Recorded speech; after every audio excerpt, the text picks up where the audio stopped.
reads, Samuel also said unto Samuel, the Lord sent me to anoint thee to be king over his people, over Israel. Now therefore hearken thou unto the voice of the word of the Lord. Thus said the Lord of hosts.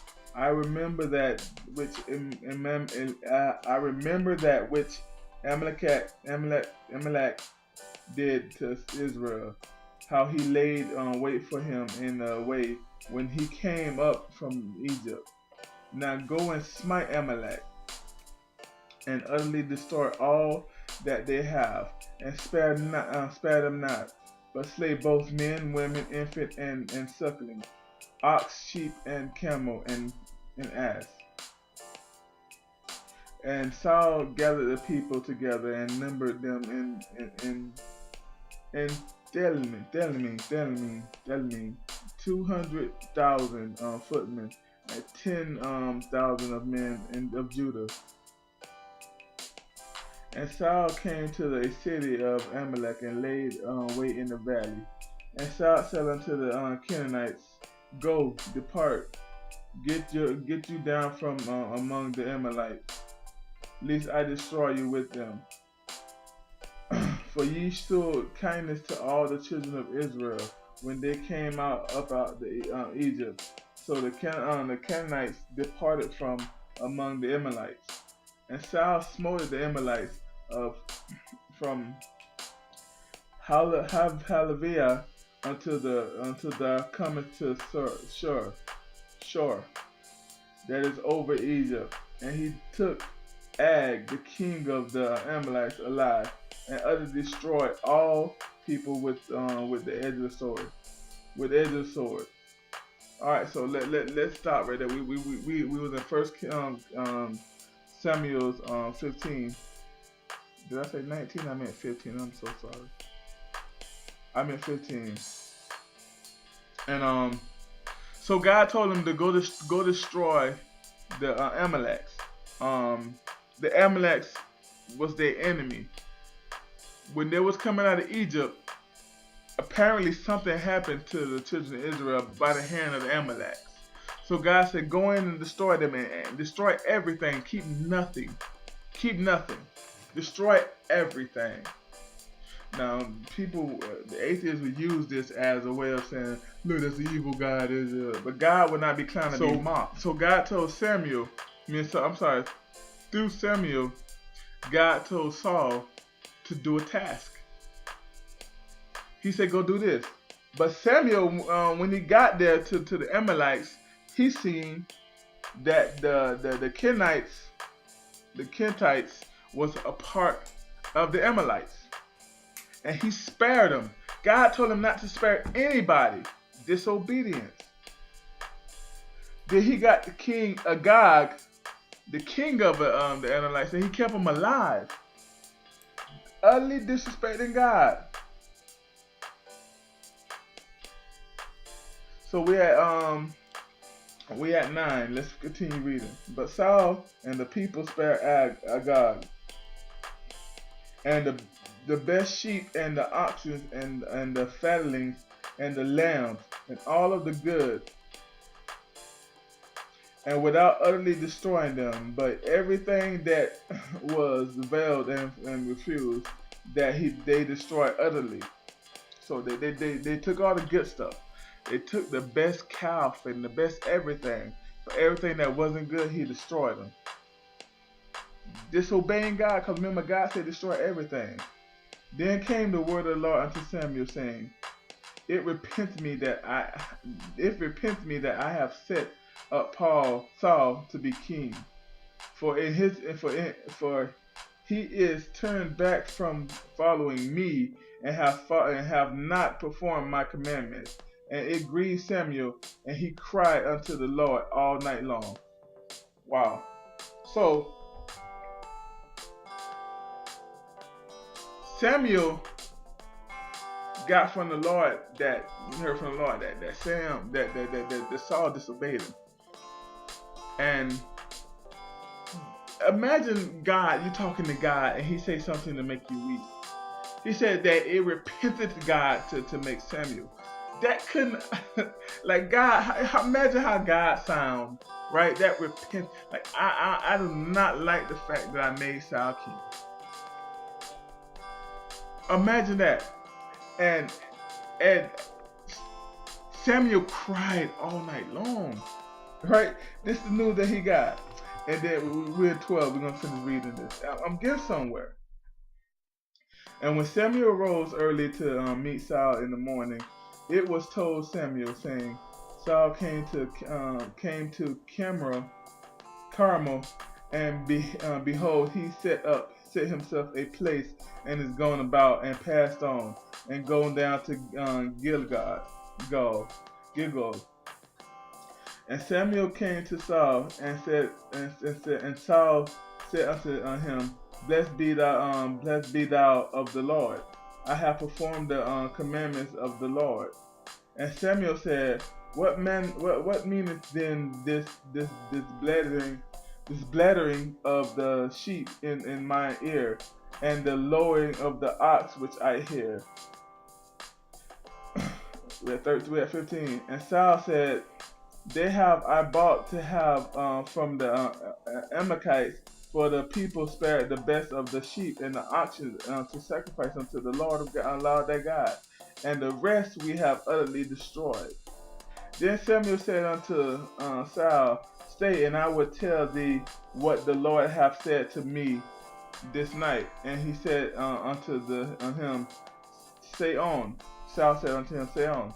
And Samuel said, When thou was little in thy own sight, was thou not made the head of the tribe of Israel? And the Lord anointed thee king over Israel. And the Lord set thee on a journey, and said, Go and utterly destroy the sinners of the Amalek, and fight against them until thou hast be consumed.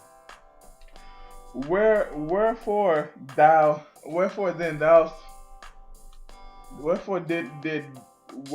then didst thou not obey the voice of the Lord, but didst thou fly upon the spoils, and didst evil in the sight of the Lord? And Saul said unto Samuel, Yeah, I have obeyed the voice of the Lord, and I have gone the way which the Lord sent me, and I have brought Agag the king of Amalek, and I have utterly destroyed the Amalekites. But the people took the spoils and sheep and oxen, the chief of the sheaf of things which should have been utterly destroyed, to sacrifice unto their God in Gilgal. And Samuel said, Have the Lord as great delight in burnt offerings as sacrifice, as in obedience of the voice of the Lord? Behold, to obey is better than sacrifice, to hearken than the fat of the ram. All right, so that's where we're coming from. Is to obey is better than sacrifice. For rebellion is, we reading on at 23. For rebellion is the sin of witchcraft, and stubbornness is in iniquity and idolatry. Because the Lord hath rejected the word because thou have rejected the word of the Lord, he hath also rejected thee from being king.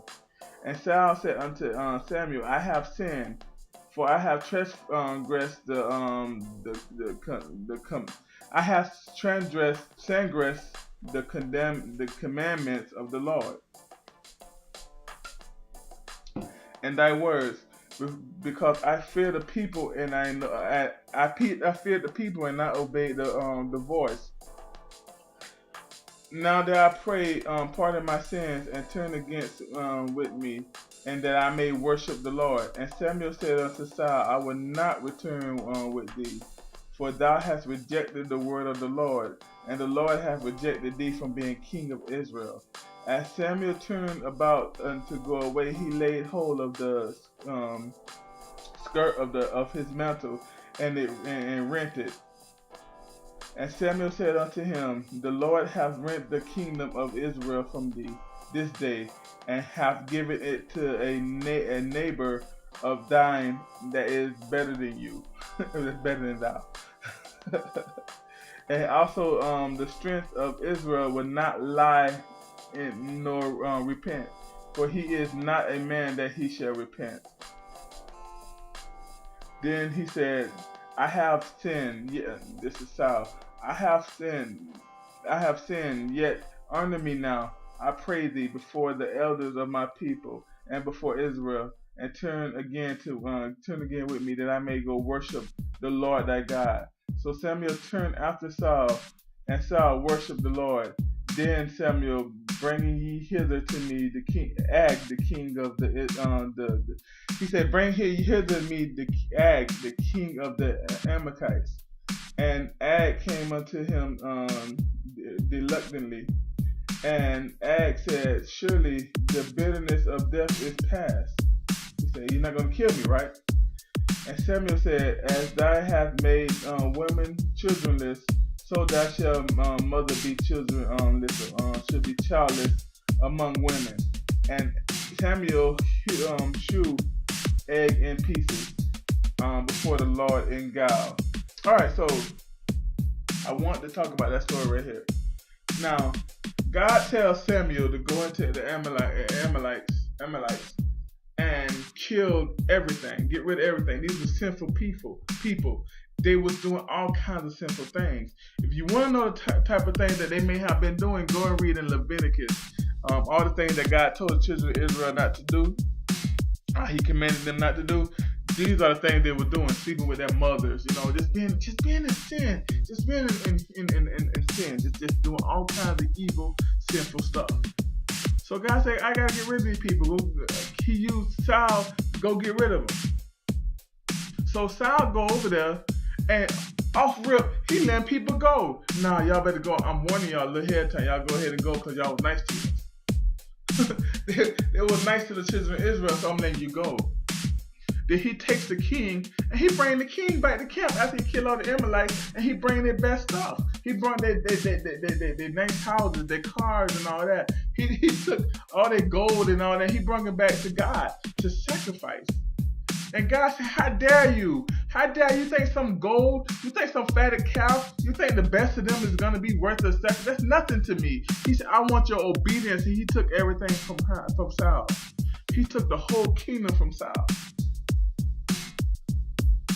Obedience over sacrifice. What's in your life right now that you cannot be obedient to God to? Like, what are you trying to sacrifice to God but not being obedient to? Right? Like, think about it, man. We live in our lives, man.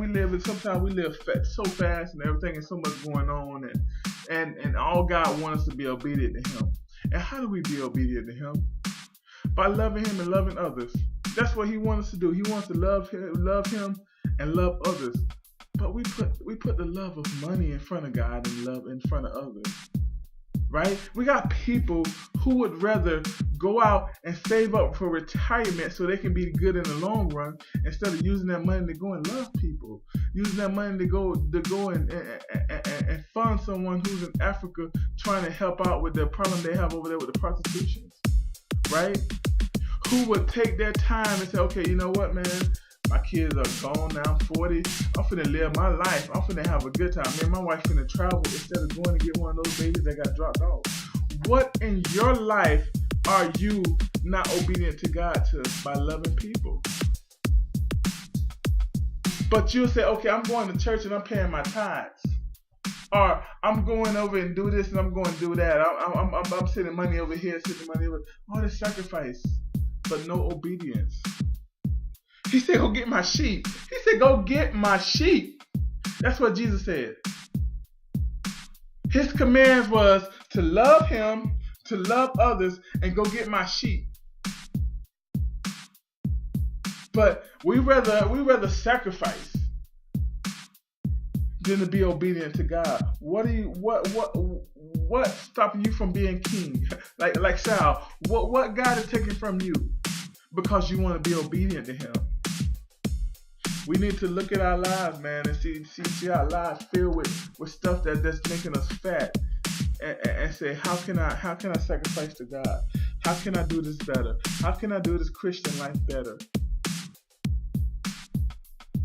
See, some of us are called to get rid of people out of our lives. But like Saul, we saying, all right, dog, listen, man, I'm finna go over there and get rid of some people, dog. But I kind of like you, dog. So, we cool, man. But you just stay over here, man. I'm finna go handle them people over there and get them out of my life, man. You holding on to people. You bringing people in your life. Holding on to people, bringing people to your town. The kings to your town that God said, get rid of them. I ain't talking about murder, none. I'm talking about just get rid of them out of your life. God is telling you to get rid of things, get rid of people out of your life that are toxic to you, that's living in sin. I'm talking to somebody out there. You messing with a dude that's living in sin. You messing with a chick that's living in sin.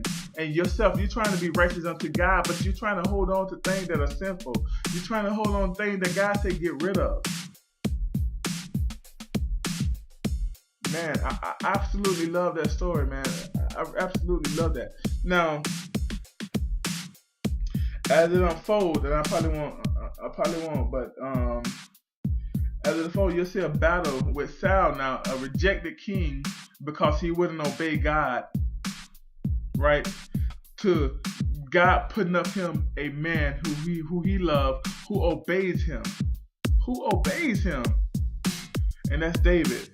And that's and you can find the rest of that story right here in 1 Samuel 15. I would suggest you go back and read 1 Samuel 15, and I'll stop reading at around 18, maybe even 19. It's just a really, really, really good part of the story.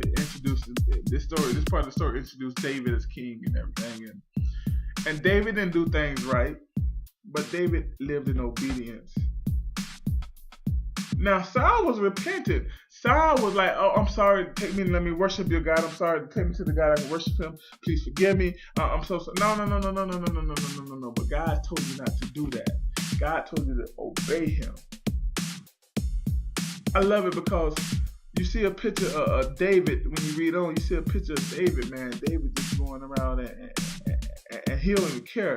It was such a love for God. It was such a want for God that when the giant came by and he was talking all kinds of trash, they were like, oh, well, you can get this if you slow him. I'll give you this if you slow them. But David was like, no, you need to cut this noise. How y'all gonna let him talk about God like that? Y'all just sitting back like God ain't good. Y'all sitting back like y'all scared.